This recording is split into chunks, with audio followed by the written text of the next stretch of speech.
What is going on, everybody? It is Tuesday morning. It's after Wildcard weekend.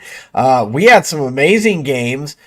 Did it come out the way you thought it was going to? By the numbers, it would say mostly that it did. By your faith in the Cowboys throughout history, it could have gone exactly how you wanted. I feel bad for my co-host this week, NFL writer Adam Hulse, who's an avid Cowboys fan, but he's going to taste some music, and obviously I got my Steelers gear on, so I knew it was coming. Let's get into this week of that EFIN morning after show. Let's break down wild card. Let's talk about fantasy players that can get you money. Let's change the way you play fantasy right here.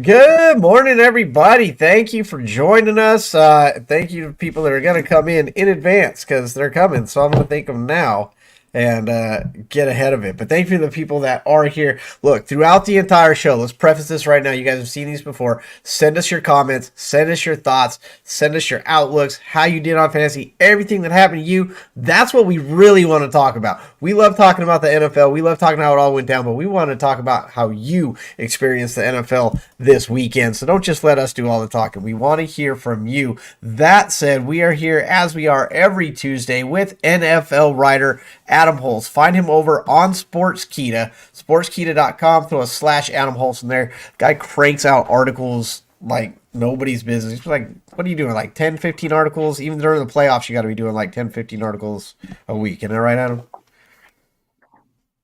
Something like that. Well, it's actually 25 a week. 25. Well, it's actually 25 a week, so about double that. Yeah, it's 25 a week. There you go. You want NFL, go see Adam Hulse. All right, let's talk about this weekend. I know it was hard for you. Let me give you a chance just to collect your thoughts. Just 4 seconds to collect your thoughts.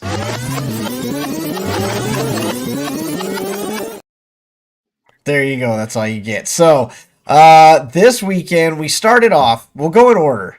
And that'll give you a little more time to soak it in, but you knew it was coming. Cleveland and Houston. Well, let's talk about just in general. What'd you think of the weekend in general?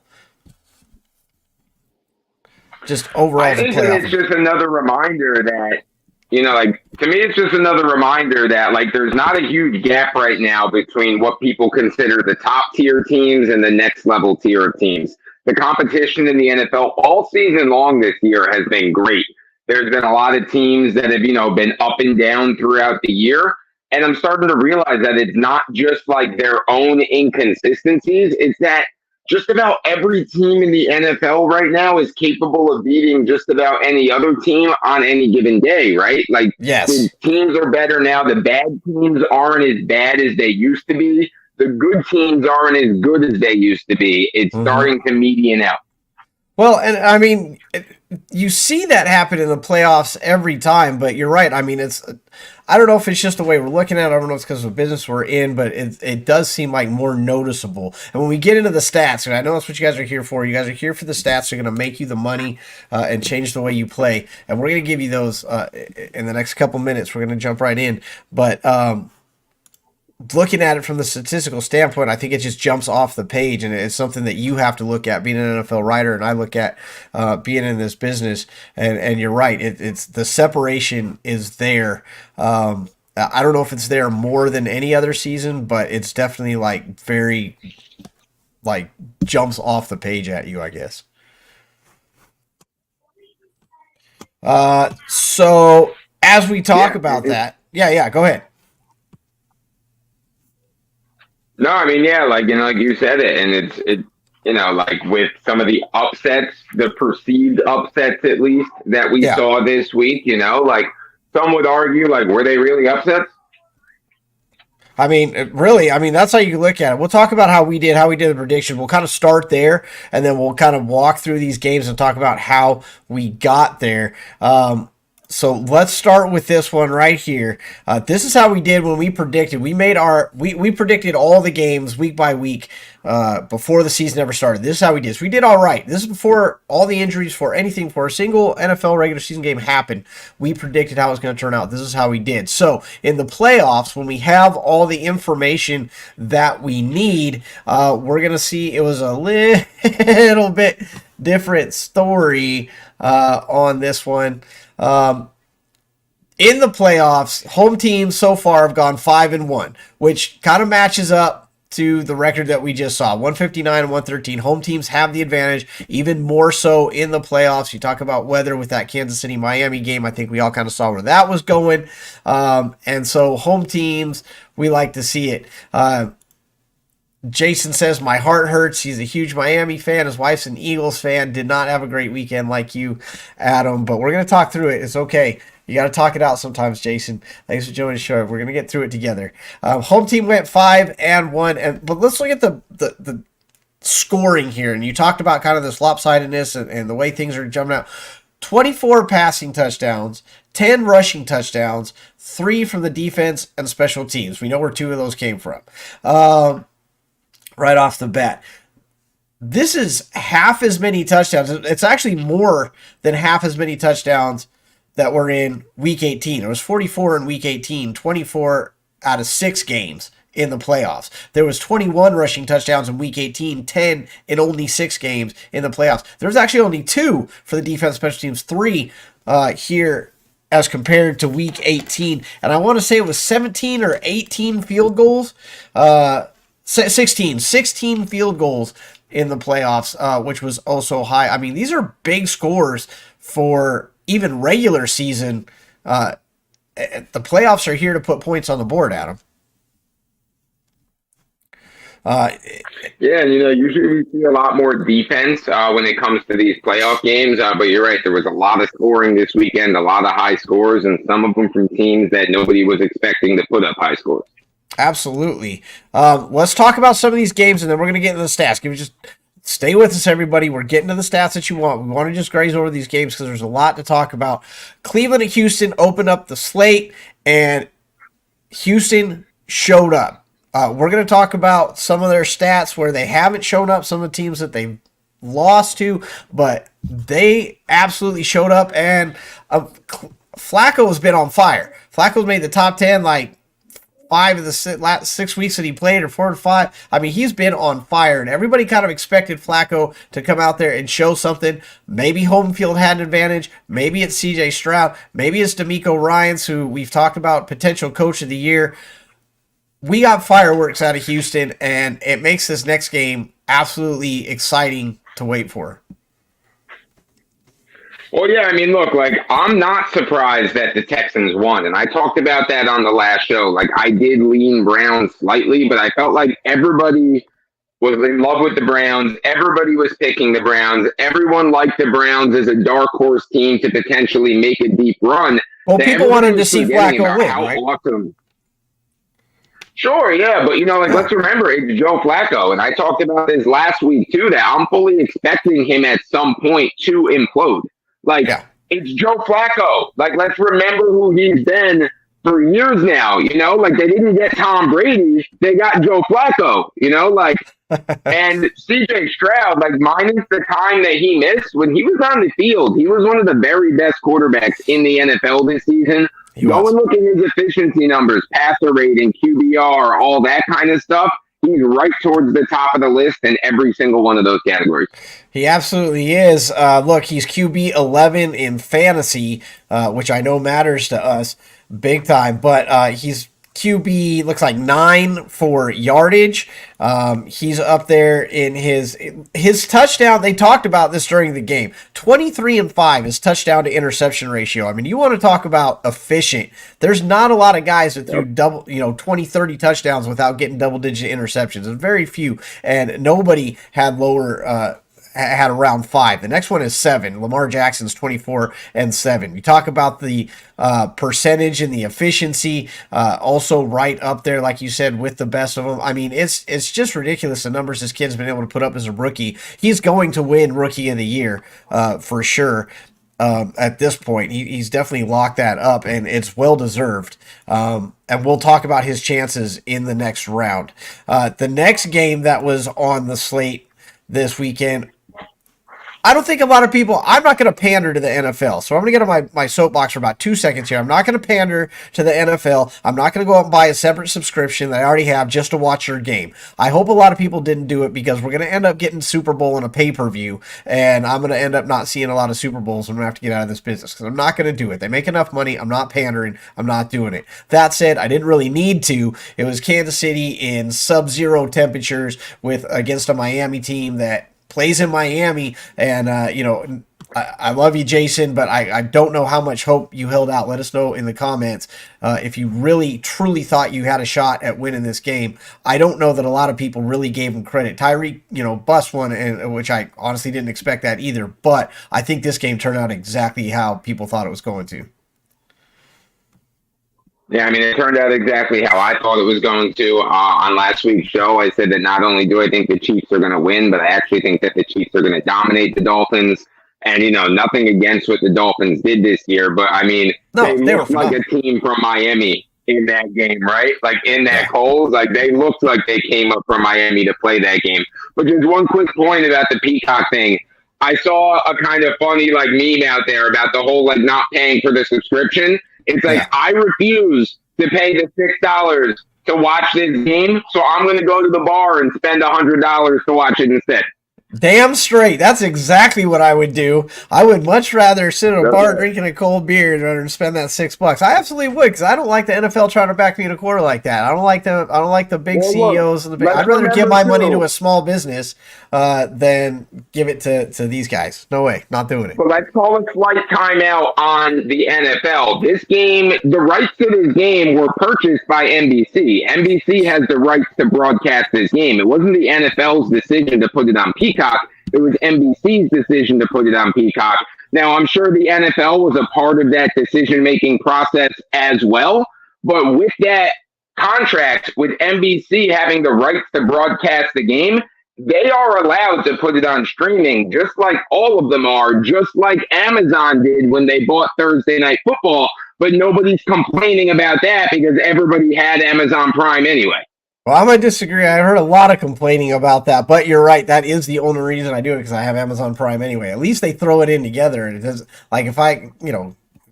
if I have Hulu, I should be able to watch NBC games. But anyway, we'll save that discussion. Maybe we can throw it in the Pulse with Hulse, or we'll bring it up later on. But that being said, Kansas City advances as expected. I'm sorry, Jason. Hey, for you guys watching at home, again, I said at the beginning of the show, let us know how you saw this weekend. Let us know your thoughts, your comments. We want to hear everything that you have to say. That's why we're here for you guys. So don't be afraid to chime in on anything that's going on. The next game, this is the one you didn't want to talk about, and I'm sorry, but you also knew it was coming. Everybody, the saying right now is the same old boys. I did not see this. A lot of people did, but I think the people that saw the Cowboys losing, I really think that they were just hating. Cowboys have been one of the most dominant teams this year, if not the most. They got number one passer, number one in touchdowns. They got number one receiver by a lot. I mean, these guys dominated the regular season for the most part, especially when they were at home, as long as they were at home. And so Green Bay comes in ranked 7th. And if you go back and you look at the numbers before the game, what you'll see is that Green Bay did not give up a lot of passing yards. They did not give up a lot to receivers. Okay. And so that was going to be something that I was watching. When you get in and look at the stats, that's what I was looking to see. And sure enough, they kind of shut it. I'm not going to say they shut it down. They shut down the end zones because, Prescott still goes for over 400 yards. CeeDee Lamb still had himself a great fantasy day. We'll talk about fantasy numbers. Again, talking about the players that are actually going to make you money in the playoffs. They're not necessarily the same players from the regular season. But in this game, Green Bay absolutely dominates because of doing the one thing that a lot of people didn't think they were going to be able to do with Micah Parsons in there. They ran the ball. They ran it well. They ran it a lot. And I truly think that's what won them the game, Adam. Well, yeah, Aaron Jones definitely had a dominant game, and Jordan Love had yet another efficient performance. He has something like 16 touchdowns and 0 interceptions over his last 6 games. Jordan Love, over the last month or so, has truly been one of the best quarterbacks in the NFL. And look, I don't want to hear it with a Dak Prescott throwing for 400 and the touchdowns. That's where box scores can be deceiving, right? Yeah. If you didn't watch the game, right, And like you go back and look at the box score and like, wow, Dak had a great game and it was like kind of close. No, it wasn't. That game was never close. The Packers owned it from start to finish. All those statistics, all those points, they all came in garbage time when it didn't matter anymore. The Packers put their backups in briefly. And yeah, Jordan Love came back out because then it got to a 2-score game again and fine. But like that game was never close. The Packers were never in any danger at all of losing that game. And look, all the people now coming out and saying that they saw that one coming, where were all of them before the game? Because there was nobody before that game screaming that the Cowboys were going to lose to the Packers. And now that they have, everyone's lining up to say, I knew that was going to happen. I could have called that one. I knew the Packers would win that game. No, you didn't. No, you didn't. Everybody thought, like all of those people, yes, they did not think that the Cowboys were going to the Super Bowl. And most of their reasoning was they can't beat the 49ers. Just wait till they play the 49ers. They can't beat them. Fair argument. Absolutely fair argument. But again, the Cowboys disappoint everybody. Don't show up for a playoff game. Dak plays awful again in the playoffs. His record now drops to 2-5 in the postseason. Also, this is the first time ever since the playoff expanded to 14 teams that a 7 seed has beaten a 2 seed. Since we moved to 14 teams in the playoffs, 7 in each conference, the 2 seeds have been undefeated. The Packers are the first 7 seed to get a win. Jordan Love also set the record for highest QBR in a playoff game in that game against the Cowboys. And the Packers now have more playoff wins in AT&T Stadium than the Cowboys do. There you go. See, these are the stats you're going to get here. These are the stats you want to hear. That's why you watch this show. Tell all your friends to watch this show.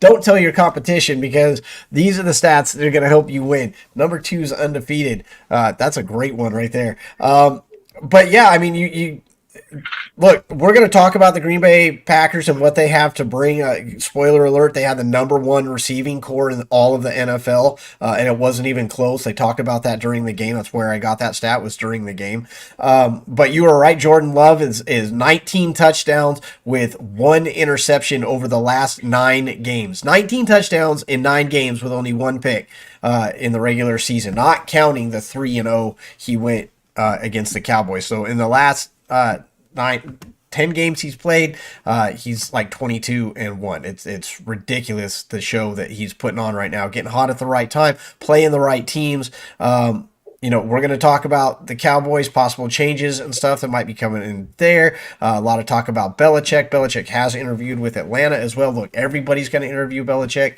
that can, and that's just going to happen. We'll talk more about that later. But the Cowboys are out. Green Bay moves on, and we're going to talk more about them throughout the show when we start getting the stats. And then we got the game. I told you this is the game that I wanted to see. It was the number 1 game for me this weekend. It was Los Angeles. It was Detroit. It was everything it was supposed to be. It lived up to every amount of the hype. Puka Nacua, if it wasn't for C.J. Stroud, Puka Nacua would run away with the Rookie of the Year. C.J. Stroud, unfortunately, is going to get it, but not unfortunately. I mean, C.J. has earned it. I'm saying unfortunately from Puka's perspective. But Puka Nacua put on a show this season. The Rams put on a show this season. But, this is America, and everybody roots for the underdog. Everybody wants that emotional win. Detroit gets it. Like you said, 2s are undefeated throughout the playoffs since we've gone to the 7-team tier system, and it was a fantastic game, Adam. I loved everything about this game. Well, it's really the only game that really lived up to the excitement of the playoffs, right? Like none of the other games were really all that competitive from start to finish. So, like, of the 6, this is the one that was kind of down to the wire. Could have went either way. Both quarterbacks showed up, both offenses showed up, and both teams really had a shot to win this game in the end. But Jared Goff gets it done.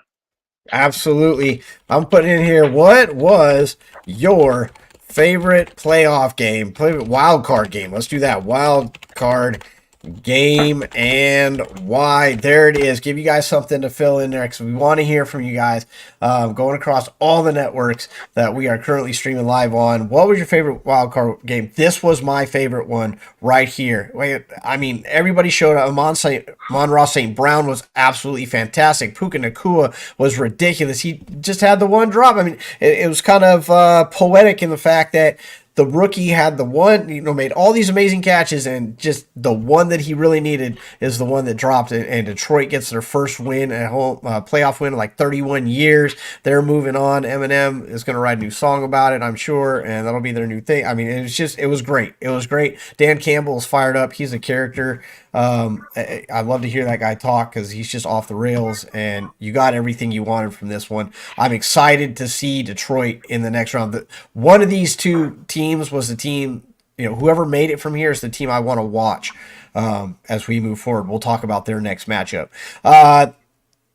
The Pittsburgh-Buffalo game gets moved because of the snow, still snow everywhere. It was awesome to see. It was really crazy when it first came on, like you didn't see any snow. It was like it never happened. But as the game went on, you could saw people throwing it.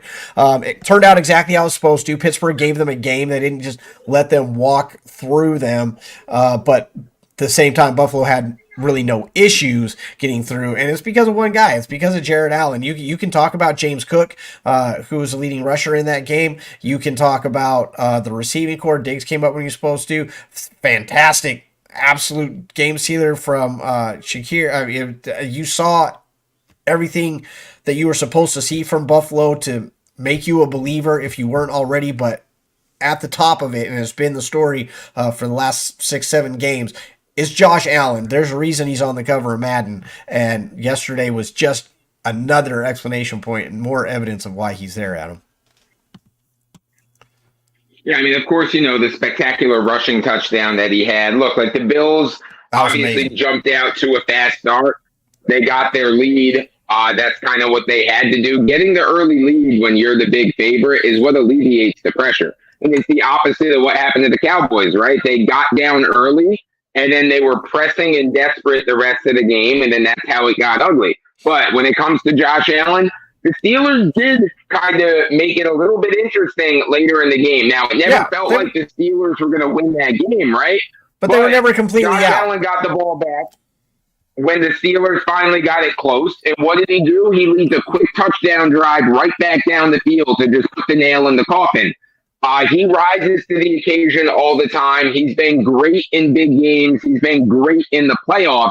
His only issue is that he hasn't really been able to beat Patrick Mahomes in a playoff game, right? Well, he gets him at home this time, and I'm excited to see that one. That's what everybody's going to be talking about this week with this game. And we've seen this matchup before, and Mahomes comes out on top. Josh Allen actually has the most three or more touchdown games in Buffalo history with 4. That's better than Frank Reich. That's better than oh crap, I just forgot his name.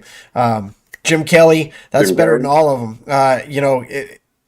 What Josh Allen has been able to do is absolutely ridiculous, absolutely phenomenal. Mahomes gets all the credit, and he should because he's got the rings, but Josh Allen is an absolute phenom at this position, and that run was absolutely magnificent.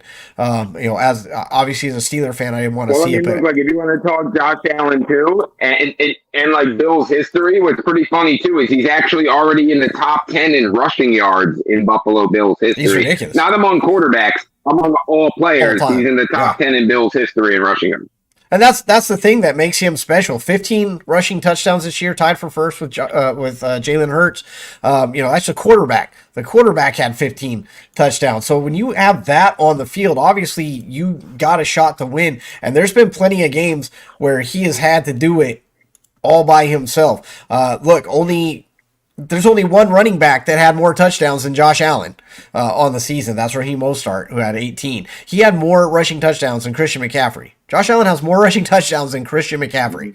That's how it is. He was in, as far as touchdowns, he was number 2 in rushing touchdowns in the entire NFL. That's Josh Allen. That's why they have a shot, and that's why we're all looking forward to this game on Saturday, as all the 2 division winners. The 2 number 1s will play on Saturday. And then last night we had Tampa versus Philly. And this was the thing. Number 1, no A.J. Brown. And number 2, I don't know if it would have made a difference. Philly just absolutely played like garbage. I'm not going to call the team garbage, but they played like absolute trash. I don't know how that team went undefeated for the first 9 games. I don't know how that team made it to the Super Bowl. That's a team that got better personnel-wise, skill-wise this year than they were last year. And these last 7 games have been some of the worst football that you have seen in a long time. That performance last night was one of the worst playoff performances from a top-ranked, over-talented team that I have ever seen. Congratulations to Tampa Bay, not to take anything from Tampa Bay, not to take anything away from Baker Mayfield. Baker Mayfield has shown up other than week 18, week 17 it is. Rachaad White, they have figured out how to utilize him. Tampa is a dangerous, dangerous team. Will they advance next week? I don't know about all that. It's going to be a great, great game. I'm still going to ruin my pick. I'm still probably going to take Detroit in this one. We'll find out later on in the show. But obviously the storyline here is just how bad Philly was last night. How great Tampa was, but how bad Philly was. Yeah, I mean, I don't want to take anything away from the great year that Baker had, and phenomenal year. That defense they put pressure on. Look, this to me just again shows that this team has quit on Nick Sirianni. The Eagles have given up on Nick Sirianni. They've lost the locker room. All those reports that there's no chemistry and they're infighting and all that kind of stuff. You saw the stuff with Dallas Goedert is arguing with Jalen Hurts on the sideline in this one, and Hurts is just kind of sitting there rolling his eyes like he doesn't even care. I don't know what happened to the Eagles in the middle of this season, but something destroyed that locker room. And watching this game was a lot like watching that Giants game in Week 18, where their defense wasn't even trying to tackle people. They were kind of just hugging guys or hoping that they would trip. It was one of the worst displays of tackling that I've ever seen in all my years of watching football, especially in a playoff game. That's how you show up to a playoff game. You're just letting guys run right by you. You're letting, guys break tackles easily. You're arm tackling. You basically just didn't want to be there. You wanted to get the season over with. And they were barely even trying. And look, when you're playing Tampa, their biggest staple with Todd Bowles is blitzing and pressuring the quarterback. You had to know that was coming. You had to know that was coming. And they had zero answers for it the entire game. Every time they got blitzed was about 80 to 85% of the plays. Jalen just kind of ran around and chucked it in the air. Where's your play design for these answers for all these cover zero blitzes that the Bucs run all the time? How were you not prepared for that? It's just mind-blowing. It's mind-blowing. They don't get the tush push on the 1 yard for the second time all season. The tush push fails, and that was just kind of a big sign. And honestly, you talk about how Philly quit. If you don't think Philly quit, if you don't think that Philly, didn't give 100% out there, that they were just kind of phoning it in, look at the great Kelsey's face at the end of that game. It was all on his face. You could tell this is his last game, and that is not how he wanted to go out. And he's disappointed in his team. He's disappointed in how it ended. That's not how he wanted his career to end. And I promise you, he wanted more effort from the guys around him. He was not one of the guys that quit out there. And you can see that on his face. It's just, you can tell when a heart breaks in front of your eyes, and that's what I saw in Kelsey's face, and it kind of encompassed the entire end of the Eagles season. But the Eagles season is over. Tampa moves on. Congratulations to them. I got some great Baker stats coming up in just a couple minutes. We are about to get into the stats right now. These are the things you want. This is what you want to hear. This is going to change the way you play fantasy football. Let's get into it.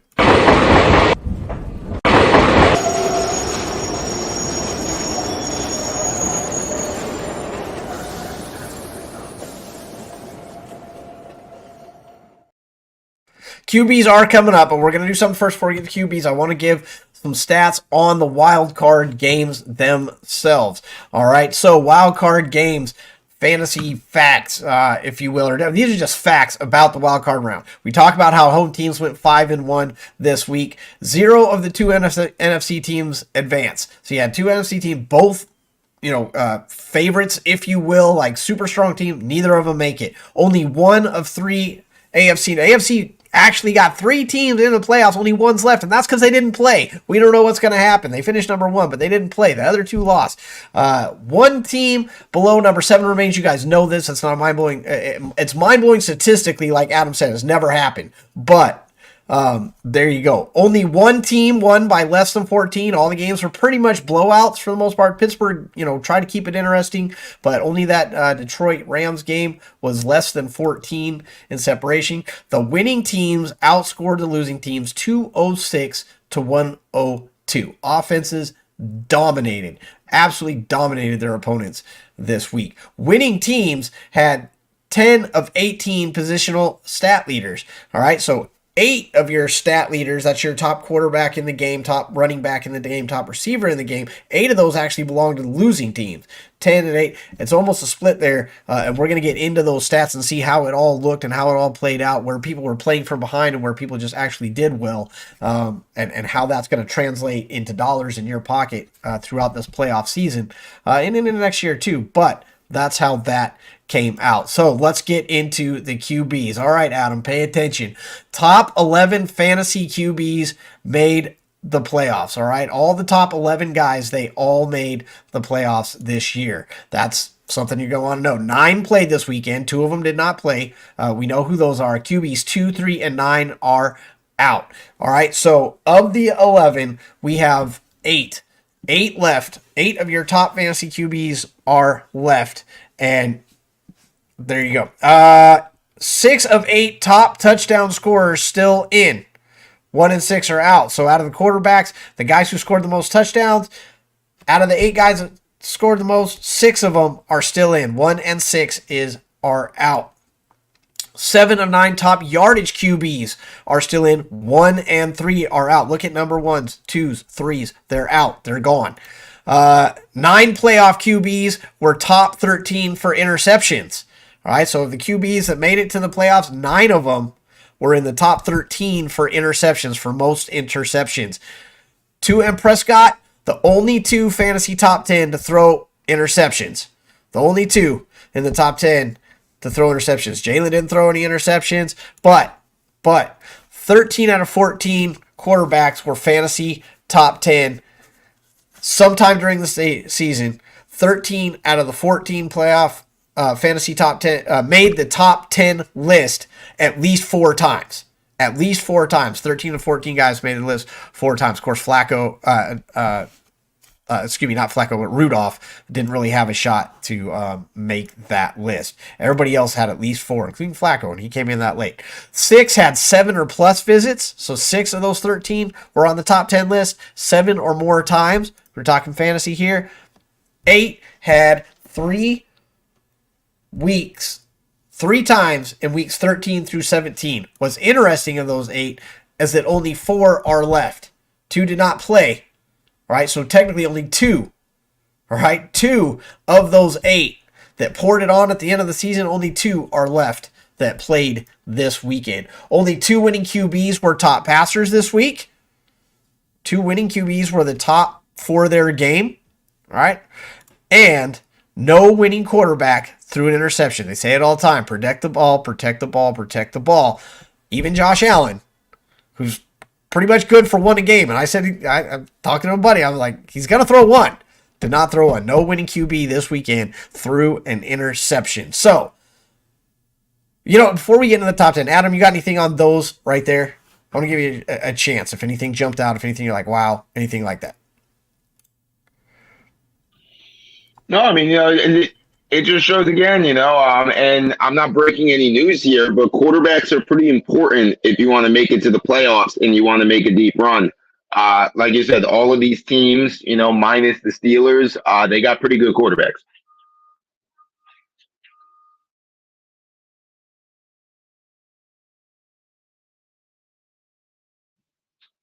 I think you're muted. Number 10, Jared Goff. Neither of those guys, Goff or Stafford, they are both on this list, but neither of them really put up like giant numbers in this one, despite having receivers go over 100 yards. What Nuka-it did. But for being the closest game, and I don't want to necessarily say it was defenses, because neither of these teams had like amazing defenses, and that's why I'm kind of interested when we get to talk about the next games, when we talk about the defenses. But Jared Goff finishes number 10. Joe Flacco finishes at number 9, even with the 2 interceptions, the 2 pick sixes in a row, which was pretty exciting to watch. Mason Rudolph actually finished at 8, trying to come back. Patrick Mahomes at number 7 in all that snow still finishes at number 7. I thought that was kind of surprising. I wasn't sure he was really going to make the top 10 list, let alone make number 7, but there he is. Number 6, Matthew Stafford. Our 6 through 10, what are your thoughts right there, Adam, that you see? I mean, obviously you see, 2 guys that won, 3 guys that lost. Well, I mean, I just know watching Patrick Mahomes in that, that Peacock game that, we talked about a little bit, he didn't look like he was playing in sub-zero temperatures. Patrick Mahomes kind of looked like the same Patrick Mahomes, at least the one from this season, like maybe not vintage Mahomes that's winning MVPs. We know he hasn't been quite the same this year, but he looked the same in that game as he has the rest of the year. Absolutely. Weather will not be a factor in this weekend's game between Kansas City and Buffalo.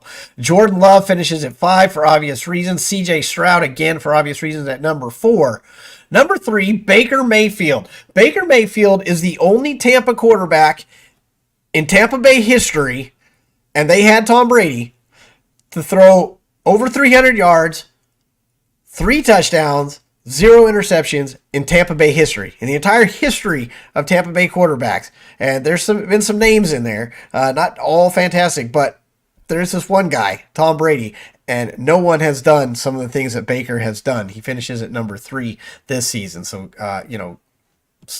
say what you want about Baker, and I say stuff all the time. I'll eat the crow. I admit when I'm wrong. Baker showed up for this one, and he's been showing up for Tampa, all season. Dak Prescott, of course, number 2 with his 400-plus yards. Like Adam said, don't get excited about the 400 yards.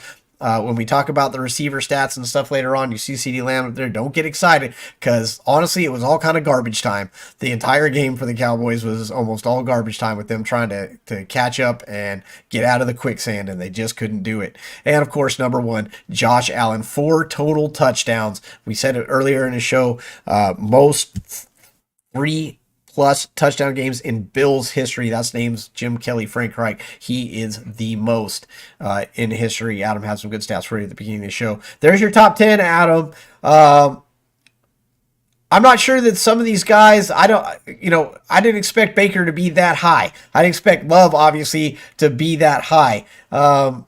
Mahomes, after the game even, I'd expect him to be that high. Mason Rudolph, I didn't expect to make this list at all. So there's your top 10. What do you think?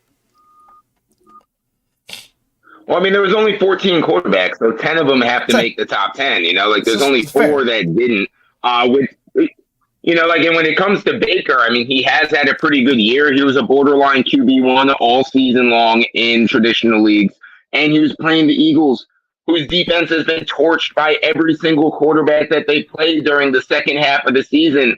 That defense has been awful. The passing defense in particular has been absolutely terrible. They ranked 31st in total defense this year. Everybody's been torching the Eagles. So for Baker to have a good game, that didn't surprise me so much. Stroud is one of the guys I'm looking at, because he played an awesome game against the defense in the Browns that have been so good all year long that most people assumed would be able to suffocate that offense. That's not how it went down. He found Nico Collins on a lot of passes, on, also Nico being a guy that has had a great year, but everyone's like, yeah, but the Browns always shut down wide receivers. They have the best cornerback group in the NFL. They'll shut down Nico. Look, CJ Stroud, don't count this guy out. He's the real deal. And look, let's look at this from the fantasy, the money aspect of it, right? Josh Allen plays against a defense without J.J. Watt. And so you look at the defense. We talk about offense wins games, defense wins championships. We're still in offense winning game mode, okay? I mean, defenses are going to be there, and they will be the story of who gets to the Super Bowl and who eventually wins the Super Bowl. But we're still in offense wins game. Josh Allen played against that Pittsburgh defense that was missing J.J. Watt and had injured players in the backfield, and he made it show.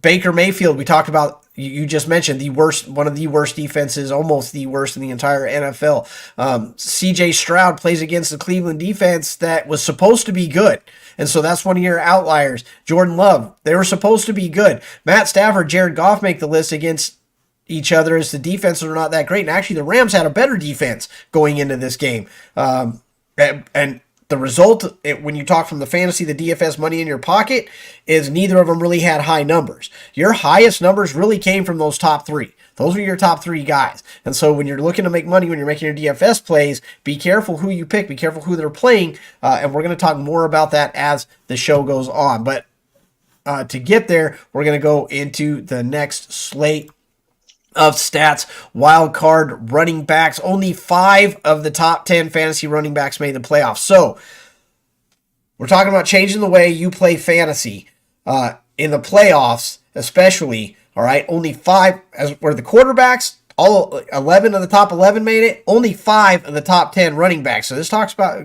points to the versatility. Talks about the way teams play. Talks about the difference and the mentality. I mean, Aaron Jones wasn't even there most of the season, so obviously he's not going to be there. 5 of the top 10 made the actual playoffs, and now 2 of those are out. So there's only 3 in the top 10 running backs that are still in it, and one of them didn't even play. That was CMC. All right, I think Gus Edwards actually is number 5.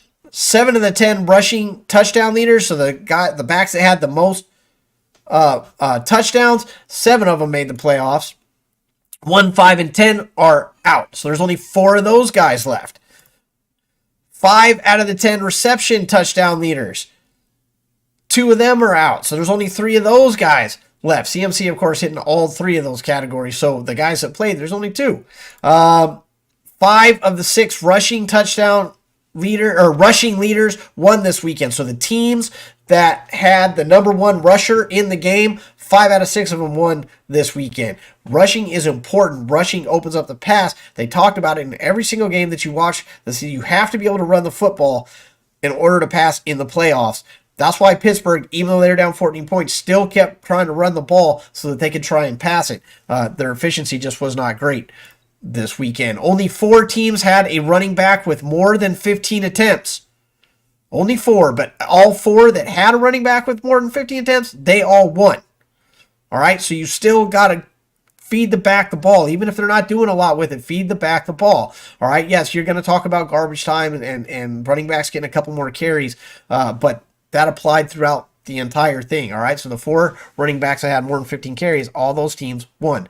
No winners had an RB with more than 4 receptions. So the receiving running backs being a big factor, not so far in these playoffs. Obviously, CMC is going to be a little different story, but the guys who normally catch him, Rashad White, relate this where it fits in your fantasy, your DFS plays. Guys they're not throwing the balls to the backs right now. Okay, they're not. Only 1 running back went over 100 yards. He was the only one to go above 30 points. You should know who that is. 8 fantasy points made the top 10 this week. The season average was 18. No regular season week had lower than 16 points to make the top 10. This week, you only needed 8. Yes, there was only 6 games or less backs, but the points really shouldn't have skewed that much, but there it is. If you had 8 points, you could make the top 10 this week. The top 4 were the only ones to go over 15 for running backs. So when you're talking your DFS plays, your fantasy plays, that's what you want to think about. How many points, how much money do you want to spend on a running back who statistically is not likely to get you a ton of points? Again, only the top 4 guys got over 15 points this week, and it's only getting tougher out there. So, Adam, what do you got for this one right here? Any thoughts? Yeah, I mean, like when you're talking about the DFS strategy, for a running back, with support of some of this stuff, and it's, the 4 teams that had a running back with 15 carries all won their game. And it reminds me that the best running backs to target are usually the ones on teams that are going to win and teams that are going to be playing with the lead. Because when you're playing with the lead, you're more likely to run the ball more. If you're going to take running backs on teams that are expected to be trailing a lot, you want to take the guys that catch a lot of passes. Because in that passing game, those numbers can really support their fantasy points. But yeah, I mean, if it's a guy who's, more known for the running than the receiving, you should be taking a guy that you think their team is going to be controlling the clock, controlling the game, playing from ahead and handing it off. Yeah, and as we see, the teams are not throwing to running backs right now. So, something to consider. Top 10 list. 7 of the top 10 running backs won. All right, and Detroit has 2 names on this list. So here we go. Rachaad White comes in at number 10, DeAndre Swift at number 9. Interesting, I think. James Cook comes in at number 8. They utilize him. They hit him the ball a couple times to keep it honest, but honestly, they didn't need him. We'll see how it goes in Kansas City.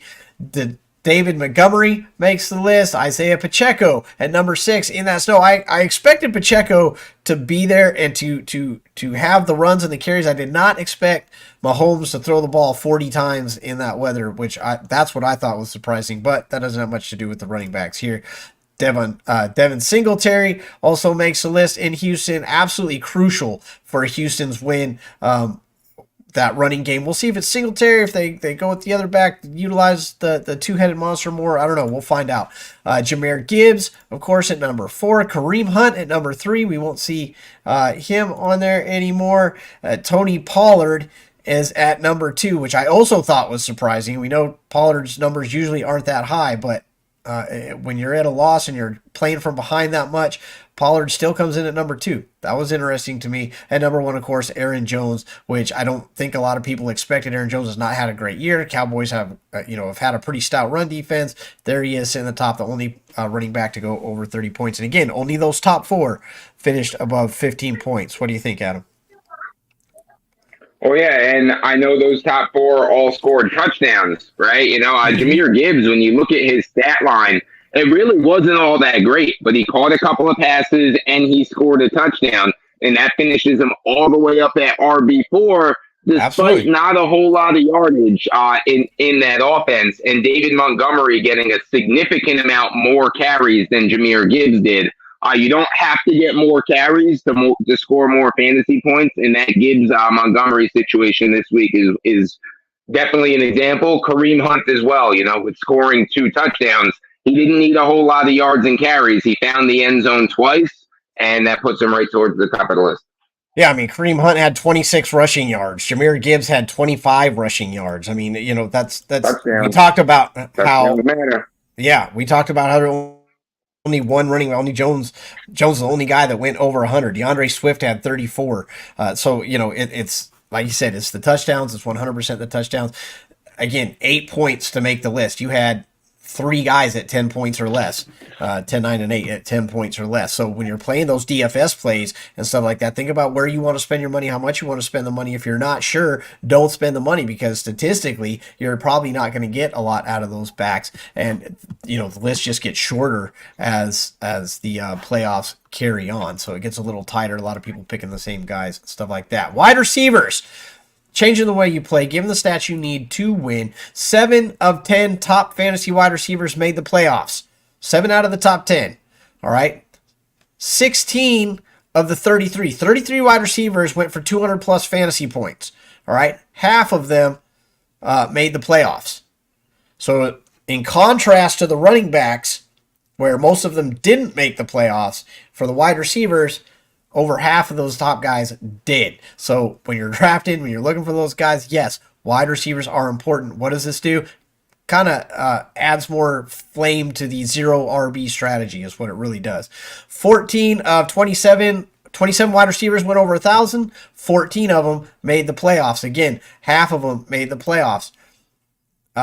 11 had over 100 receptions. Over half of them made the playoffs. Look, wide receivers are more important. I know there's a lot of them out there. I know you can try and grab one later, and that is possible when you talk about the names. A lot of these guys, were able to pick up later, but when you talk about that 0 RB strategy, trying to figure out which RB and wasting a pick when you could grab yourself a receiver, this is the argument that people are making. This is why we're going 0 RB. 6 had double-digit touchdowns. 4 of them made the playoffs. Again, over half of them made the playoffs. 4 fantasy top 10 wide receivers made the wildcard top 10. So out of those top guys, 4 of them, we'll see that list in a second. That'll make more sense. You see a little asterisk there because Devonta Smith makes this list. A.J. Brown wasn't there. If A.J. Brown had been there, he probably would have been the one making the list. We would have had 5 of the 10, but he was not, so Devonta takes that spot. Truly believe that's what happened. Only one advanced. Only one of the fantasy top 10 receivers, 4 of them made the wild card top 10, but only one of those guys advanced. Again, when we see the top 10 list, that'll all make sense. 2 wild card, top 10, inside top 20 for the fantasy. So you take the wild card top 10, the list we're going to see in a second. 2 of those were inside the top 20 for fantasy. We're talking fantasy points, you're talking DFS. It's not the usual suspects, at least not so far, not in the wild card round. It's who's open. Let's look for the matchups. There's tools that you can use to find those shadow reports, things like that. You can come to us. We'll give you the stats. Shoot me a question. Find out how people do. We'll do that for you. But only 2 of the top 10 wild card wide receivers finished inside top 20 for fantasy. You can kind of guess who those are when you see the list. It'll absolutely make sense. 3 were inside that 33 barrier. So if you watch the show, you know if you're in a 12-team league, everybody's playing 3 wide receivers. That's 36 wide receivers that have relevance. So you want to be in that, you obviously want to be in that top tier, top 10, top 12. But if you got one of those 36, you don't want to be outside that 36 because then you draft somebody who shouldn't even have been there. Okay, only three of your playoff guys were even inside that barrier. Again, not your usual suspects. 4 had double-digit targets. 0 had double-digit receptions. 0. It just keeps going down and down and down. Receivers cannot get double-digit receptions. They just can't. Playoffs make it even worse. Understandably so. 13 fantasy points is what you needed to get into the top 10. No regular season week, again, was lower than 16. The average was 20. So in the playoffs, touchdowns matter. As Adam said, that's what gets you there. Those 13 pointers are guys that had touchdowns. Okay, the top guys, they had some yards to go along with those. But when you're talking your DFS, you're talking your fantasy points, guys that matter, it's the touchdowns. 13 fantasy points is all you needed to make the top 10 this week. Adam, I keep doing that. I'm sorry. Adam, what do you think about these stats right here? Just kind of, like I said, reinforces how important wide receivers are in today's NFL. Yeah, I mean, look, like we all know it's a quarterback league, and it's more and more so becoming more about the quarterbacks. I don't think it's ever going to go back in the other direction. And as teams continue to feature their quarterbacks, they need wide receivers to throw it to, right? I mean, you were pointing out that Patrick Mahomes, being surprised that he threw it 40 times in the cold. And I was surprised about that as well. And look, Pacheco still had a good game, but the Chiefs said, look, we're going to go out there and we're going to be the Chiefs. We're not going to let the weather change what we do. We throw the ball a lot. We have the best quarterback in the NFL. We're going to use him and not let the weather neutralize that. And look, like you hit on it too with the whole supporting the zero RB thing. There's been a lot of weeks this year that we've gone over these fantasy numbers, and a lot of weeks this year where we are having that discussion that the numbers this week back up the zero RB strategy. And look, I said it in our season recap as well. My fantasy teams that did the best this season, all of those were actually zero RB. And none of them, when I go into a draft, do I tell myself I'm going zero RB no matter what. I like to be flexible and fluid on draft day and let other people's picks kind of, determine the strategy that I'm going to use, because zero RB doesn't really work if you're in a draft with 12 teams and 10 of them are going zero RB. Yeah. You know what I mean? That's when you sink when everyone's sagging. But right, yeah, like if you're picking in the mid to late first rounds and Christian McCaffrey's still there, you don't skip him because you said, well, I really want to go zero RB. Well, no, it's because the 5 guys or 6 guys in front of you were also thinking that same strategy. So you can still pivot and take McCaffrey and then take some receivers. But again, like the drafts that I was in that ended up being zero RB are the ones who went the deepest in the playoffs this year for me. Yeah, first of all, if you're in a league where CMC lasts that long, congratulations on your victory. But right. No running back finished as RB1 twice, except CMC, and CMC only did it twice. No other running back finished as RB1 twice all season. All right, it's unpredictable. 51 running backs made the top 10 this year. Only 5 did it more than 7 or more times. 5 out of all the running backs in the NFL, those 51 running backs that made the top 10, only 5 did it 7 or more times. I mean, it's just ridiculous when we break down these stats. We're going to break them all down. We're going to break down the offseason. Go to thearmchairathletics.com. Join the Fox Force now. We got an amazing price for you guys that's going to last all years. It's $25. 1 year. We're going to get all these stats, newsletters, we're going to break down everything. We're going to throw you stats. We're going to just absolutely boggle your mind. There's one of them. Not a single running back finishes RB1 twice other than CMC. CMC had the most RB1 finishes with 12, and even he only finished number one twice all season. That's how the RB room is nowadays. These are things you need to know on draft day. All right, moving forward.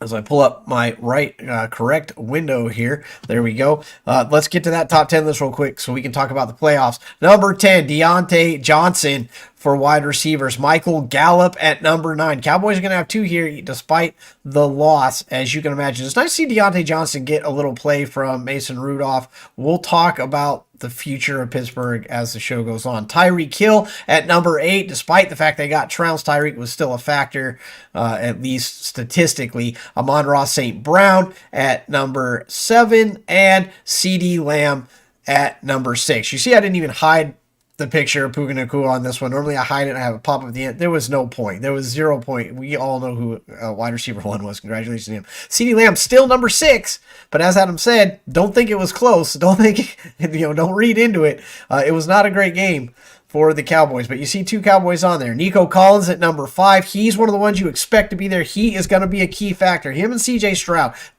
If Texans advance, those are going to be the 2 names that are the reason why. Devonta Smith at number 4 had a fantastic game. Rashee Rice, everybody said DFS, fantasy-wide, blah, blah, blah. I mean, he kind of showed it as the season progressed that Rashee Rice was going to be the guy. Even in all that snow, 41 passing attempts later, Rashee Rice comes out at number 3. Romeo Doubs at number 2. We talk about that Green Bay receiving core. The entire core, number 1 in the NFL by far. If you watched the game, you saw that. That's where I got the stat from. Number 1 by far. It wasn't even close for the Green Bay. We're going to talk about Wicks later on in the show, too. He's going to be one. You talk about your DFS, fantasy plays, guys to make money off of. Save a little here, get someone better there. And then, of course, Puka Nacua, who has played his last game this season. Absolutely tremendous. Probably would have won Rookie of the Year if it wasn't for that other guy, the CJ Stroud. There's your top 10 list, Adam, from this week. Devonta Smith, CeeDee Lamb, Tyreek Hill, Michael Gallup, Deontay Johnson. All of those guys were on teams that lost convincingly and were playing in garbage time for a lot of that game. It's a strategy we've talked about a lot when it comes to receivers and quarterbacks in DFS. Even in season long, it applies to a point as well that if you're a trailing team, there's a lot of value in adding some of those receivers or targeting a quarterback on the team that you expect to be trailing most of the game. Last point I want to make with Puka Nacua, excellent game, of course. And look, I did cash in DFS this week, so I am happy about it. But I'm the idiot that stacked Stafford and Kupp instead of Stafford and Puka. So had I used Puka instead of Kupp, my cash would have been a lot higher than it was. I'm not going to complain too much because I was still in the money. I was still in the green. But had I went Puka over Kupp, that green would be looking a lot better right now. I'm not sure what you saw that would make you make that play, and I'm sure if I looked at it and saw the same stat, I don't disagree with the Adam Hulse, NFL writer at sportskita.com. Guy knows what he's talking about. He's cranking out 20 plus articles a week on the NFL. So I know you looked into this, and I know you saw something that led you that way. But I'm surprised at it and high insight and all that. For me, the biggest factors to it, Kupp was slightly cheaper than Puka, just slightly. And my thought was kind of, look, now that it's the playoffs and Kupp is healthy, McVay and Stafford are going to use him more because they're not worried about making sure he's healthy for the playoffs because we know his injury history and whatnot as well. I thought that it's like, okay, now we're in the playoffs. Now we're in Detroit. Stafford's all home. He's going to go back to old reliable Cooper Kupp. And look, of course, now, hindsight, it's easy to say that was such a stupid decision, and that's how I feel about it. Exactly. But, leading up to it, it's a much more tricky situation than after Puka goes off and Kupp's basically irrelevant. It's like, well, why would you do that? Yeah. Well, I mean, like you said, it is high insight. Let's see. 1, 2, 3... Four of the top 10 tight ends. We don't usually talk too much tight ends. We're talking DFS and fantasy. Four of the top 10 tight ends are out, including number one, Dallas, Jake Ferguson. And interesting enough, Houston had two tight ends in the top 10 between Schultz and Brevin Jordan. Brevin Jordan actually finished higher, but that's because he had that touchdown. Kincaid is still there, but again, they're splitting as well, as you saw yesterday. So when you're looking for the tight end plays, Kelsey finished at number 7. He's still down there, but it wasn't a lot of points for tight end. Number 2 was 14, and Kelsey had 10. So when you're playing your fantasy tight ends, just pick one. Just pick one because you don't know who's going to go off. They all honestly played pretty similar as I'm going down the list, especially for the guys that are still around. You might stay away from the Buffalo one just because you don't know which one's going to do it, but just pick one. I don't know, utilize them, make your spending efficient so you can get some of these other guys that are going to be big. That's enough on tight ends, DFS, fantasy, because you got to play them. You got to pick one. You got to spend money on one. I'm just telling you, like the regular season, don't put too much thought into it, other than maybe staying away from Houston and Buffalo, who are seemingly using 2 tight ends. Maybe spend the money on Kittle. So we talked about this slide right here, and we are going to pop up a stat that you're going to want to see, and then we're going to do the whole pulse with Hulse. We're going to save this stat. We're going to save it. See that big blank spot right there? That big blank spot over there on the right side? There's a stat there that you're going to want to know when we talk about these playoff games. But before we do that, we got to talk with Adam Hulse.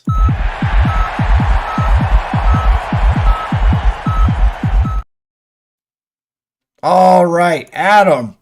It's the Pulse with Hulse. It's one of my favorite parts of the show. I'm going to make you big there so everybody can see. NFL writer Adam Hulse over at Sportskeeda. Go to Sportskeeda, Keita with a K. If you have questions for Adam, put them in the comments. I ask him 3 questions that he has absolutely no idea what I'm going to ask him. We do this every week. It's about the state of the NFL, what his thoughts are as an NFL writer, as someone who just has this league under a magnifying glass. If you stick around and watch this is going to be one of your favorite parts of the show as well. I promise you that. Just watching Adam work. Adam Cook. For this week, I think the number one question on everybody's mind regarding this weekend and the results, it's got to be the coaches, right? And you can factor in the Belichick's, Belichick who's going to move. Obviously, Sirianni is a big question mark. Will they keep him as he lost the team? The guy made the playoff 3 years in a row, took him to a Super Bowl, just absolutely nosedives the last, some of the worst football we've ever seen at the end. Is that his fault? Is it the player's fault? Is it a combination? Is he going to stick around? Coaching futures for the losing teams in the wild card. We had the 6 teams that lost. How safe are the coaches in these ones? Well, I think Sirianni is going to be out. Like I said, when we recap that game, to me, it looks like the team quit on them. That team gave up, not just in that game, but down the stretch in the end of the season. They were not playing hard. Their defense was not inspired. Tackling, fundamentals, answers for a blitz, like a lot of basic stuff that the Eagles did really bad, that falls on coaching, and like the looking unmotivated and unprepared to play, that goes on coaching. But look, here's the situation for the Eagles. They've committed a ton of money in giving Jalen Hurts his contract already. And guess what? There's no outs in that contract anytime soon.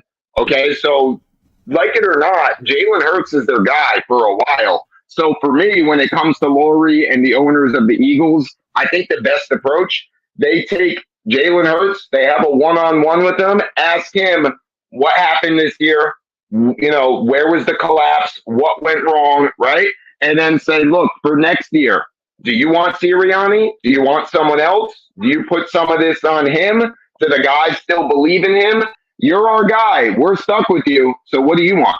And then when it comes to the Cowboys, I think it's pretty simple. I think Mike McCarthy's out. I think Mike McCarthy has to be out. And can you explain to me just a little bit? Explain to us, because I'm a little confused.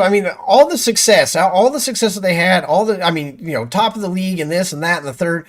Obviously, the problems on the road don't help anything, but overwhelmingly, he's really done well with this team. He got him to the playoffs, and again, you don't want to have the same Romo, the same old boys where you can't win a playoff game, so that's an issue. But I mean, do you not give him a little bit more time to work with this team, or is the Belichick possibility just too tempting? Why get rid of McCarthy already? I'm not saying it's the wrong decision. I'm saying as an NFL writer and as a Cowboys fan, explain this to me.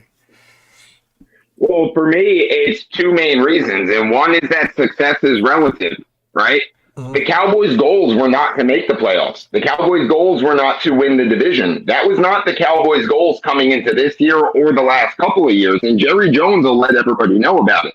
The goal, and to Jerry, the expectation is to win a Super Bowl, because Jerry will tell you too, I built a team good enough to win a Super Bowl, so they better go out there and do it, because this roster that I built is arguably the best roster in the NFL. You can make that case, right? They're a top three at worst roster in the NFL. So it's relative. Getting to the playoffs and losing early is not success when it's relative to what the expectations are. And then when it comes to, ranking towards the top of the league and a lot of stuff, and look, I get it. They got rid of Kellen Moore. Mike McCarthy took over, and Dak had arguably his best statistical season ever, right?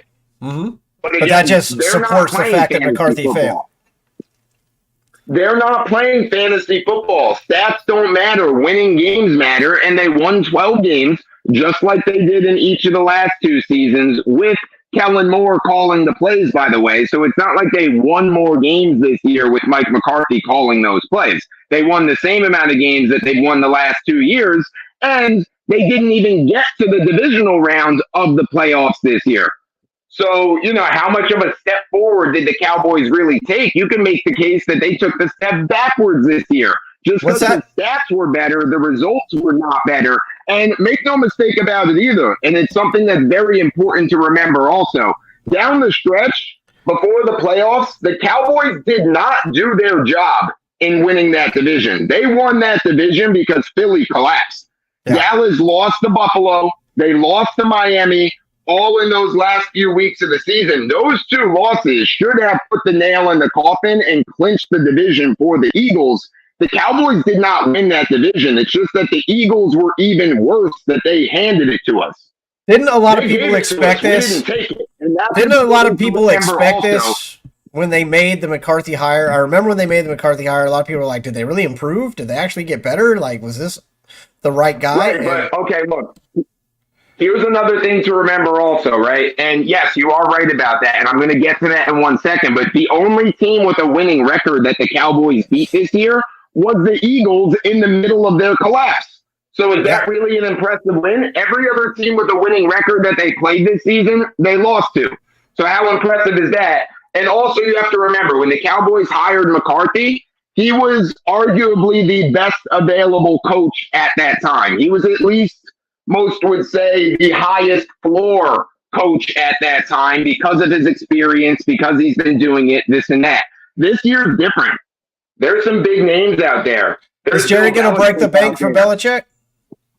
Look, there's potentially Belichick out there. There's potentially Jim Harbaugh out there. There's Mike Vrabel out there. Look, there could even be Nick Saban out there, okay? These are all names that you better believe Jerry Jones is going to consider. Now, I don't know if he's actually going to hire one of those big names, right? But those are all names that he's going to consider. And you can bet, and I can guarantee, that if you gave Bill Belichick this roster that the Cowboys have, they're not getting eliminated in the wild card round of the playoffs. They're making a deeper run than that, okay? And will it happen? I think no, actually, to be honest. I don't think Belichick's going to be the guy, because Belichick's going to want control of player personnel, and Jerry Jones has never let anybody have control of player personnel. He's the owner, president, GM. He's all three. I feel like they are friends, though. Is that wrong? I feel like they are friends, though. Is that wrong? Friends. What does that matter? What does it matter that they're friends? You think Jerry's going to be like, you know what, you're my friend, so you can control my Cowboys?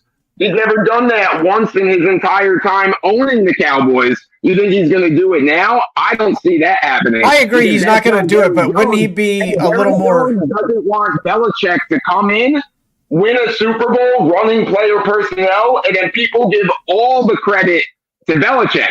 That's what happened with Jimmy Johnson when it was Jerry Jones. Is Jimmy Johnson got too much credit?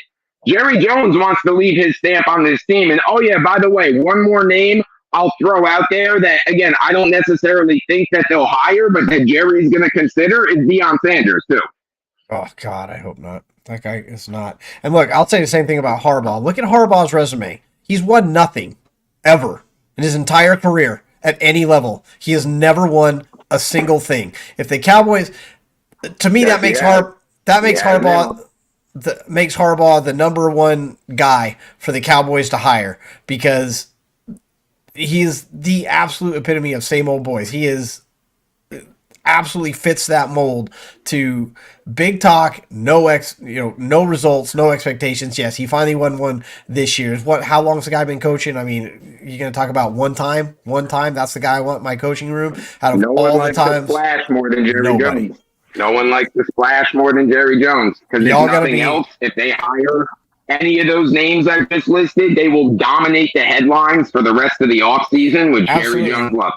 And if you hire Harbaugh, you're going to be in the exact same spot that you were this year for the next however many years he's there.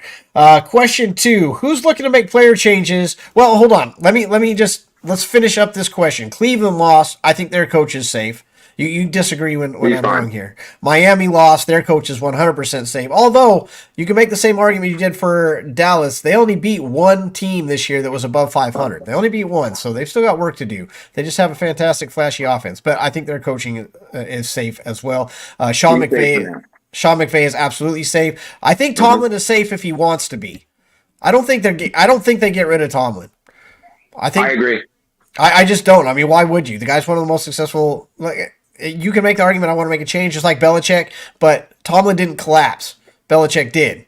And I'm not putting that all on Belichick, but that's part of it. Tomlin's still making the playoff. He's still above 500, even though he's not winning it, whereas Belichick, obviously, we know what happened there. So I think Tomlin's safe as well. So really, it is Sirianni and out there in Dallas. So that's kind of how I see it. Yeah, okay. Make sure we're on the same page there. Who's looking to make player changes after the playoffs? I.e., is Pickett still going to be the guy in Pittsburgh? Philly's not going to have a choice but to replace Kelsey. But where are the big changes going to happen personnel-wise?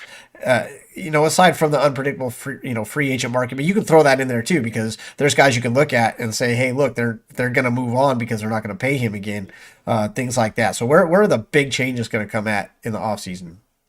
No, I do think Pickett gets another year, especially if Tomlin stays. I think that Pickett gets another year. If they do bring in a new head coach, then that situation could change depending on who that coach is. But my feeling on the Steelers is that they're going to run it back again with Pickett and Tomlin and see what happens. And if this next season doesn't work out, then you do the double, right? Like you change the coach and the quarterback and kind of start over. Yeah, clean house. An interesting one that like to watch now this offseason is going to be Baker Mayfield, right? I mean, he got the Bucs to the playoffs. He had a fantastic season statistically, one of the best of his entire career, right? Do you believe in him long enough to keep him? Yeah. He was only on a 1-year deal. And after the year he had, Baker's going to want to get paid a little bit. Now, he's not going to get one of those monster quarterback contracts, right? But I think he was only making $4 million, I believe, for this season. He's going to say, hey, look, I won this division. I got us to the playoffs. I won a playoff game. Time for my raise, too. I proved that I can win. And rightfully so. He has every right to feel that way, and he's going to get it. And then the other name, of course, is going to be Kirk Cousins. Kirk Cousins is pending free agency. And I think I've said this before on this show. Similar to like I said what the Eagles should do with Jalen Hurts, the Vikings have to do with Justin Jefferson. They have to ask him, do you want Kirk Cousins or do you want us to go in a different direction? Because our focus is on getting you locked up long term. And do you think he's the best quarterback for you or do you want us to go to the draft or free agency? So if Kirk is switching teams, he's going to be the hot commodity. It's going to be Kirk. Yeah. Right. And for me, and that's why I don't think with Baker Mayfield. But besides that, I mean, of the playoff teams, and the Pickett thing I explained, that kind of is dependent upon the head coach. But of all the other playoff teams, I think their quarterbacks are pretty locked in now. Yeah, I don't think Minnesota can let Cousins go. They don't have anybody to replace him. They don't have an answer. I mean, Josh Dobbs through some stats and play, but they don't have a number one guy. And so maybe they draft somebody. Even still, they're going to need a veteran to mold that guy because they're not getting the top pick. They're not getting the CJ Stroud of the draft or anything like that. I mean, they could pull the Brock Purdy or the Patrick Mahomes, I guess, of the draft. But, that's needle in a hay. That's like 1 in a million shot right there. So, I think they keep Cousins just so they have somebody to help bring in and bring around the next guy. That's just my thoughts on it. I think Minnesota. I think all that matters if I'm the Vikings is what does Justin Jefferson think of Kirk Cousins? Does he feel like Cousins holds him back, or does he feel like Cousins brings out the best in him? I think that's the opinion that matters because he's the guy you want to get locked up long term who hasn't gotten paid yet, who that contract is coming soon, and it's going to be a ridiculous, insane contract when he does get that contract. So it's about making sure he's happy and making sure he signs that contract with Minnesota, not free agency. No, I agree. By that measure, though, everybody loves Kirk Cousins, and so I think if it is up to Jefferson, I think Cousins stays as well. I think it's a smart move, but we'll see. And last question, did the right teams win, Adam?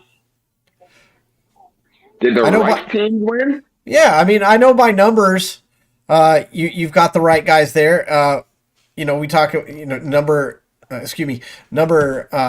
aside from Green Bay, the top seeds won. Number 2 won, number 4 won, twice on both sides. Number 3 won, number 2 won. Like all the top guys won. So you've got ones versus twos, twos versus threes, with the exception of Green Bay. So by the numbers, by the seeding, the right teams won. But team-wise, I mean, matchup-wise, setting up teams to make a run, did the right teams win? Do we have the right matchups going into the divisional weekend?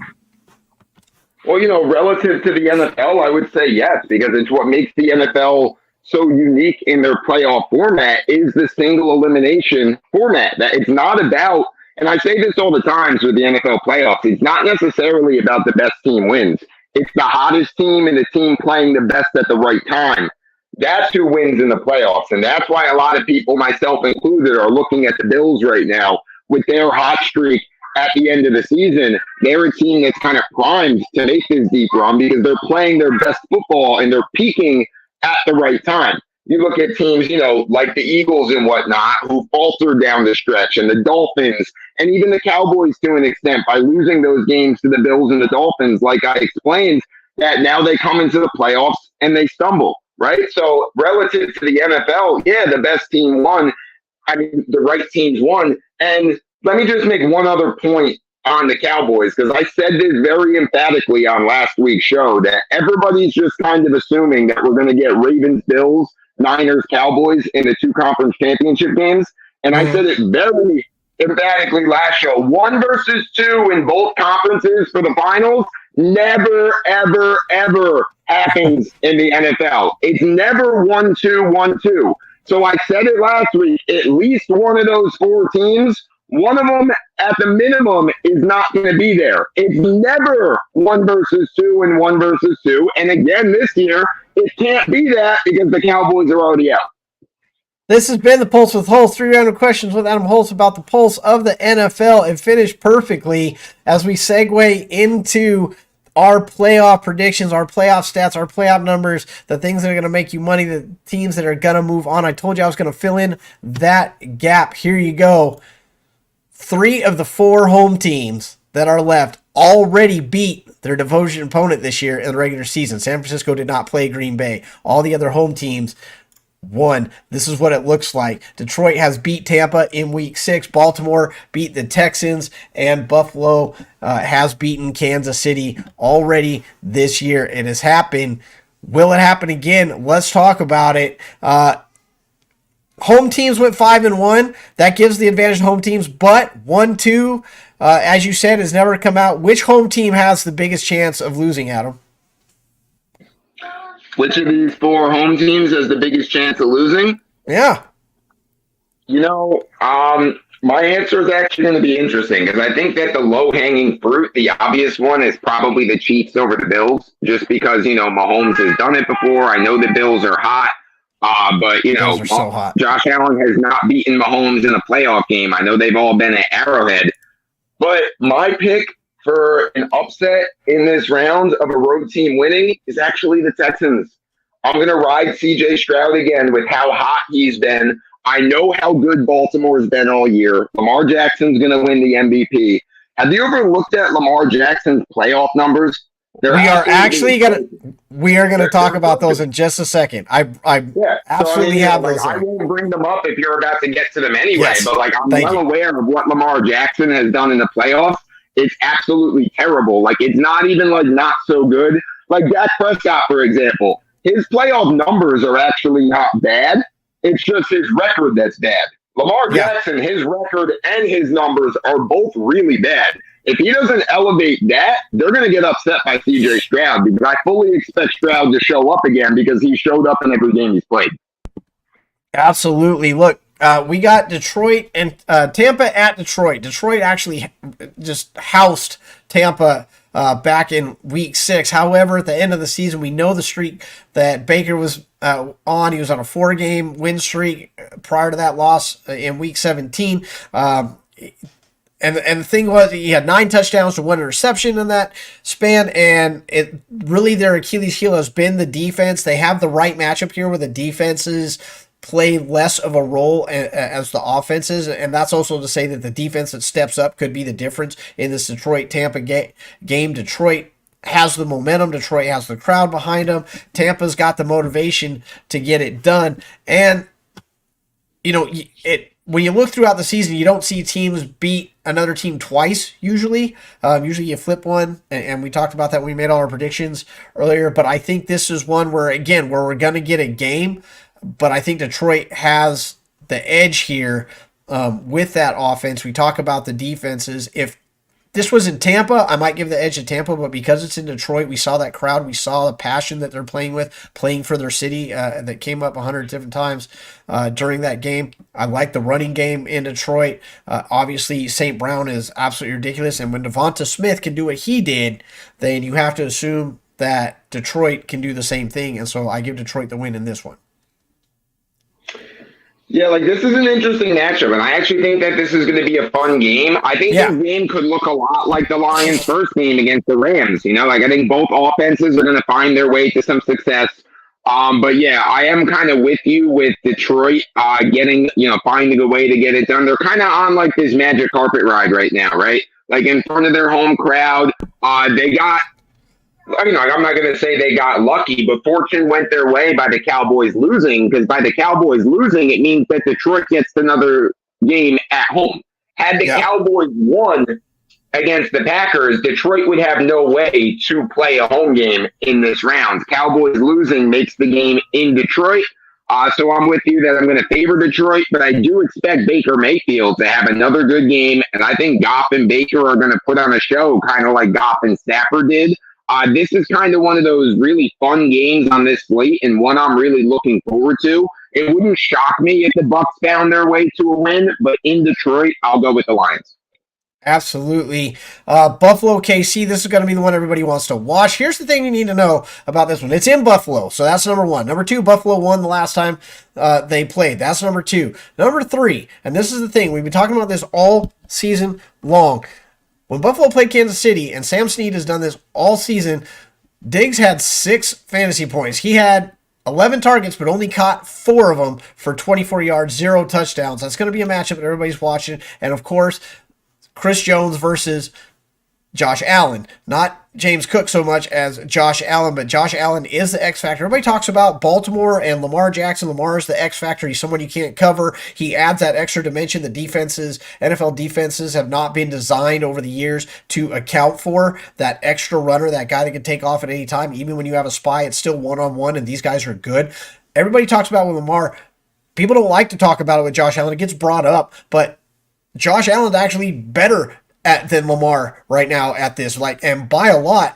It's not close. 15 rushing touchdowns, and Lamar's nowhere near that. The yardage, everything is in Josh Allen's favor. So to me, this is Josh Allen versus the Kansas City defense, because I already know that Diggs isn't going to be a factor. Yeah, Diggs probably isn't going to be a factor because L'Jarius Sneed has shut down everybody all season long. He hasn't allowed 1 touchdown. Not 1 touchdown this entire season has L'Jarius Sneed. So also let's factor in that if Sneed's going to take away Diggs, Gabe Davis also, we're not sure if he's going to be able to play. He was not able to play against the Steelers because of his knee injury. So if Snead's shutting down Diggs and Gabe doesn't play, that could potentially cause an issue for what Josh Allen wants to do in the passing game. But when I look at this game, although Shakir is hungry, Shakir is clearly hungry. Sure, Shakir's hungry, that. but Shakir's not a wide receiver one. Play. No, you know what I mean. I like Shakir. I like Kincaid. A lot of their benefit, though, is because most teams are doubling Diggs on every play. The Chiefs don't have to do that with L'Jarius Sneed, so they can single Diggs with Sneed, and they can focus their defense in other areas, which I think is going to be a big advantage, especially if they don't have Gabe Davis in the lineup to take the top off the defense. Now, all of that being said, though, look, history tells you that Mahomes is going to beat Josh Allen because he always does in the playoffs. Allen has beaten Mahomes. He's never done so in the playoffs. But look, each NFL season is different. Each NFL season is unique. And this year, the Bills are a better team than the Chiefs. This year, Josh Allen is having a better season than Patrick Mahomes. And look, everything I said about the Cowboys and how, the division was literally just handed to them because the Eagles were worse, they did not take care of their business to win that division. They stumbled too. It's just the Eagles stumbled more. The Bills, the opposite can be said. There was a time about 6 or so weeks ago where most people said the Bills are not going to make the playoffs. They had an 8% chance or something? Or 5% chance? They were favored not to make the playoffs. And all those people who said before the year that the Bills' window is closing were all saying, I told you so, at the midpoint of this year. And then the Bills flipped the switch, and they did take care of their business. They needed a little bit of help. They needed Miami to lose a couple of games, which they did, but the Bills did their job down the stretch, and they just kept winning and kept getting better. And like I said, they have peaked at the right time. They are playing their best football right now. They earned their division title. They earned the right to be at home against the Chiefs in this game. And I think Allen's finally going to beat Mahomes in the playoff game, and I have the Bills advancing. I do as well. Because it's at home. Again, that home field, that home mentality, I saw how fired up the Bills got behind that, and there you go. You've already picked the Texans. Home matters and recent history matters. The Bills are the hotter team right now and the better team right now, and who's playing better than Josh Allen right now? Take away the interceptions. It doesn't matter. He is balling out and willing the Bills to victories, and I think he can do it again here. Going around counterclockwise, you already picked the Texans. Baltimore went 7-1 against teams with a winning record this year. So this isn't a case like Miami where they only beat one team above 500 or Dallas. Baltimore has shown up, and they've shown up when they needed to. They've played the games and won the ones they needed to win, whereas the Texans have lost to Atlanta. They lost to the Jets, who had the 30th worst offense. So which team shows up is going to matter.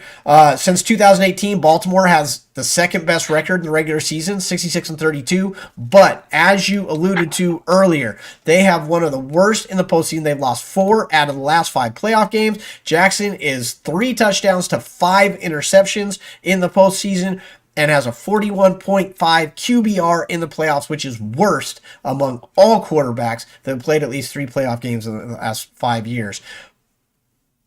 The stats will tell you that the Texans are going to win this game. Well, if you look at the stats from this year, right, and there's a reason why the Ravens are 10-point favorites, because the Ravens have been the best team in the NFL this season convincingly. After they did what they did to the 49ers, there was no debate anymore that the Ravens have to be on the top of every power rankings or listings or whatever from the best teams this season. But the playoffs are a different story. It's a different game in the playoffs. Some quarterbacks rise to the occasion, like Josh Allen. Though he's lost to Mahomes in playoff games, he's been fantastic in those losses. It's just that Mahomes has been a little bit better. To this point in his career, Lamar Jackson has completely crumbled in the playoffs. Lamar is going to win his second MVP this year. He's already been excellent in the regular season. His regular season record is just as good as any other quarterback in the NFL, right? All his numbers in the regular season, the rushing, the passing, the touchdowns, all that stuff is great. He has not been that guy in the postseason. Now, do I think he can be? Sure, he can be. And in a matchup against a team like the Texans, he damn well better be. Because if he can't do it at home on a week's rest against a Texans team that's kind of like the Cinderella story right now, right? If he can't do it in this matchup, that's a major problem for his legacy in general. And he started getting in that conversation of guys like Dak Prescott who are going to light it up in the regular season and literally can't get it done. And as I alluded to before, if you look statistically, Dak Prescott's a mile better than Lamar Jackson statistically in the playoffs, right? Sure. Lamar's been a disaster. Yeah, he absolutely. damn well better win this game and look good doing it, because the conversation about his season and his outlook moving forward changes drastically this offseason if they lose this game. Big time, big time. But like you, look, last week, one visiting team won. It was 5-1 for home teams. This week, I got one visiting team winning. It's the Texans. I'm hoping that they pull this one out. This is the CJ Stroud thing. We agree. I'm going with it. Wow. Look, I think, if you're going to put money down, I think the smart money is on Baltimore. If you want to take a risk and possibly make some change, the Texans are the best bet, the best underdog bet that you can make to possibly make some money, in my opinion. I think the Texans can absolutely win this game. I'm rooting for them. I'm pulling for them. I want the Texans to win this game, same as you. And it's that record. It's that Lamar breaking down in the offseason that I'm looking to. But we'll see how it happens. San Francisco, Green Bay, I think we both know who we're going to pick here.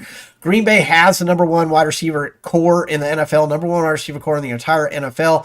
And San Francisco is soft in the middle of the wide receivers in that slot position. But Green Bay has also given up the most 200-yard rushing games in the entire NFL, and they're going up against the number one rusher in the entire league by 100 fantasy points. It's not even close. San Francisco has never trailed at halftime in any win. Of the 12 games they won, they never trailed. 11 of them they led, one of them they tied. They have never trailed at halftime in a game they won. That said, in the 3 games where they were behind at halftime, they lost those games, okay?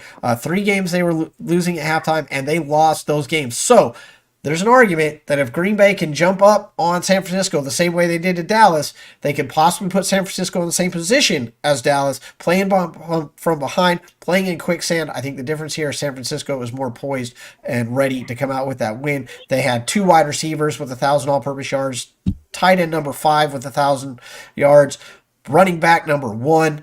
They got fantasy QB number 6 back there. Brock Purdy has proven that he can play and that he can show up, but there is an outside chance. There's a chance. Because we have seen Brock Purdy collapse. And if Green Bay can jump up on these guys, there's a possibility they could do the same thing that they did to Dallas. Adam. Absolutely. Look, I mean, like, nobody was really giving Green Bay much of a chance to beat Dallas in Dallas. You know, with all those numbers, right? With the Cowboys have won 16 in a row at home, scoring 37 points a game, beating their opponents by 18 points a game. You know, most around the NFL felt that when the Cowboys locked up that 2 seed and got the home game, that they were going to the NFC Championship. That if they were a wild card, you could make the case that they'd lose in the first round because they'd have to go on the road where they haven't been very good. But look, like you said it with the Packers, they got out to an early lead against the Cowboys, and they put the pressure on right away from their first drive when they scored a touchdown. That's what they're going to have to do if they want any chance against the San Francisco 49ers. But I just don't see it happening. Look, like, I know how good Aaron Jones has been now that he's fully healthy. Jordan Love has been absolutely unbelievable down the stretch of this season. They're going to need both of them to be fantastic if they're going to want this thing to work. But I think of the 4 games, this is the one that I think is not going to be all that close. I think all 3 of the other games are going to be fun, exciting, interesting type matchups. I think San Francisco is going to control this game and eventually run away with it late.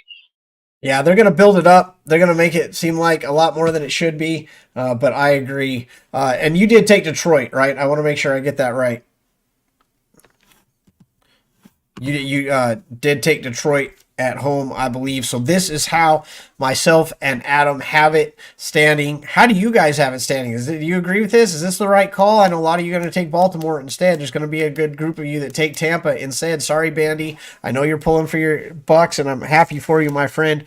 Look, they definitely have a shot at winning that game as much as anybody. But on this show, I know on yours you'll take Tampa. On this show, we're going to take Detroit. So we got San Fran, Detroit, Texans, Buffalo. That's our predictions. We only went 3-3 last week, though. So hopefully we do a little better on this one than 2-2. I think we got this one nailed. What do you guys think? Let us know in the comments below. We have been talking like we do every week with Adam Hulse. Adam Hulse, NFL writer at sportskita.com. Head over to Sportskita, Kita with a K. Check out Adam. There he is.